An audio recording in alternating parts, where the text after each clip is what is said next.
बाबा नायक।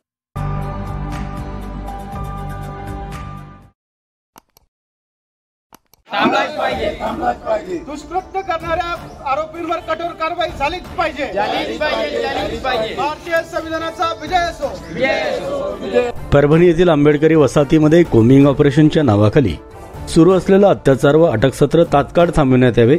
संविधान शिल्पाचे सुनियोजित अवमान करणाऱ्या खऱ्या सूत्रधाराचा शोध घेऊन त्यास तात्काळ अटक करण्यात यावी। निष्पाप आंबेडकरी युवकांवर दाखल केलेले दंगलीचे गुन्हे तात्काळ परत घेण्यात यावे। नांदेड परभणी येथे भारतरत्न डॉक्टर बाबासाहेब आंबेडकर यांचा पुतळा परिसरात असलेल्या संविधानाच्या प्रतिकृतीचा अवमान करून तिची तोडफोड करणाऱ्या गुन्हेगारांवर कठोर कारवाई करून या घटनेमागील षडयंत्रकारी मेंदूंचा व यंत्रणेचा शोध घेण्यात यावा अशी मागणी शिरपूर येथील आंबेडकरी जनतेच्या वतीने करण्यात आली आहे। या मागणीचे निवेदन उपविभागीय अधिकारी शिरपूर तसेच पोलीस निरीक्षक शिरपूर यांना देण्यात आले।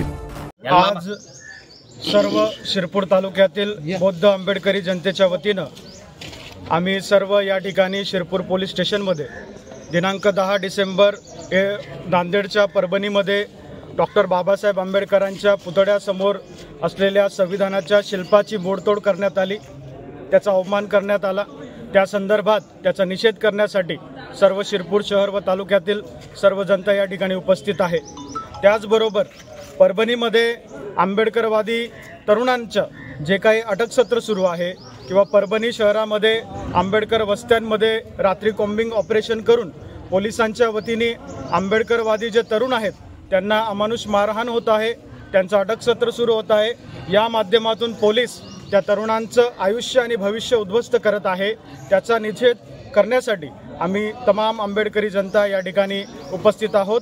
शासन दरबारी आम्ही आमचं म्हणणं मांडलेलं आहे की संविधानाचं असं वारंवार अवमान होणं हे भारतीय लोकशाहीला खूप घातक आहे। असे कृत्य वारंवार होत आहे आणि त्याच्यामध्ये शासनाने एक कठोर कारवाई त्या ठिकाणी केली पाहिजे। जे कोणी आरोपी आहेत व हे कृत्य करणारा जो काही याच्यामागे षडयंत्रकारी मेंदू आहे त्याचा छडा लावून तपास लावून त्याचा वेळीच पायबंद करणं गरजेचं आहे।